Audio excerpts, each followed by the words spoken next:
کہ ایک بات یاد رکھنا کہ جس کے کلام سے پورا جہان مست نظر آتا ہے اور جس کی گفتگو سے پورا عالم ہمیں مست نظر آتا ہے، بے خود نظر آتا ہے، وہ کائنات میں ایک زبان ہے جسے زبان محمد الرسول اللہ، اس زبان سے سارا عالم مست ہے، لیکن جس کے کلام سے سارا جہان ہمیں مست نظر آ رہا ہے وہ حضرت عائشہ سے کہتے ہیں اے عائشہ تو میرے نال گلاں کر۔ کیا کہتے ہیں؟ بولو نا، کیا کہتے ہیں؟ کیا کلمینی یا حمیرہ، کلمی، فرماتے ہیں اے حمیرہ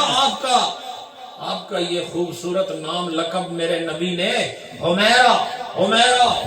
رکھا حضرت عائشہ صدیقہ کو، تو حضور علیہ الصلوۃ والسلام حضرت عائشہ صدیقہ کو یوں فرمایا کرتے تھے کہ کچھ میرے نال گلاں کر، بولو میرے سے کوئی باتیں کرو، مجھ سے کچھ باتیں کرو۔ فرماتے ہیں کہ نبی کی شان یہ ہے کہ اس کی باتوں سے تو سارا جہان خود مست کھڑا ہے، لیکن ایک موقع ایسا آتا ہے کہ جب اپنی زوجہ کے پاس جاتے ہیں تو یہ بھی ایک مقام ہے کہ انسان لیسکن الیہا کی تفسیری حالت میں جانے کے لیے اس کے تعمیلی حالت میں جا رہا ہوتا ہے، اور یہ کہتا ہے حمیرہ تو مجھ سے کلام کر۔ پتہ چلا کہ جس کے کلام سے سارے جہان کو مستی ملتی ہے، عائشہ کے کلام سے خود اسے مستی اور سکون ملتا ہے۔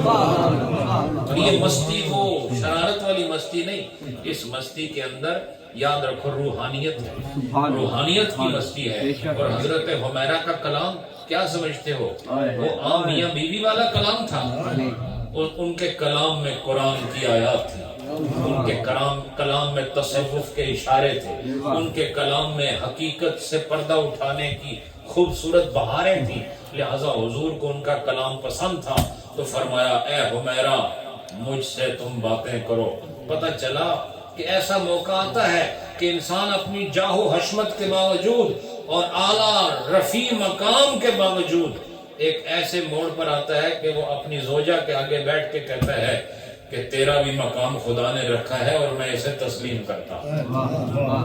آپ سمجھیں گھر کا نظام کیسے ٹھیک رکھا جا سکتا ہے؟ عورت کا مقام بھی جاننا ضروری ہے، اور عورت کے لیے اپنے مرد کا مقام بھی سمجھنا ضروری ہے۔ اور وہ عورت کہ جو اپنے مزاج کو ایسا بنا لے کہ خاوند کہے کہ تو مجھ سے باتیں کر، سمجھ لو عائشہ تو صدیقہ کے طریقے پر چل پڑی، ورنہ عموماً وہ گلا کرتا نا تو چپ کر، میں تھوڑی گلا نہیں سنتی، ایسا ہی ہوتا ہے میں تھوڑی بھون بھجیا میں چپ کر۔ تو میں یہ چاہتا ہوں کہ خاوند خود مطالبہ کرے بیگم سے کہ نہیں میں تم سے باتیں سننا چاہتا ہوں، اس کے لیے بیگم کے اندر روحانی دل کا ہونا ضروری ہے، روحانی جذبات کا ہونا ضروری ہے، عبادات کا ہونا ضروری ہے، تقوی و طہارت کا ہونا ضروری ہے۔ تو پھر اور مرد بھی ایسا ہی ہو جو اسی مزاج کا حامل ہو تو وہ پھر اپنی عورت سے کہتا ہے باتیں کر، ورنہ تو جو کر رہی ہے اس کو بھی کہتے تھے خاموش ہو جاتے۔ بہرحال حضرات، اب رومی صاحب فرماتے ہیں کہ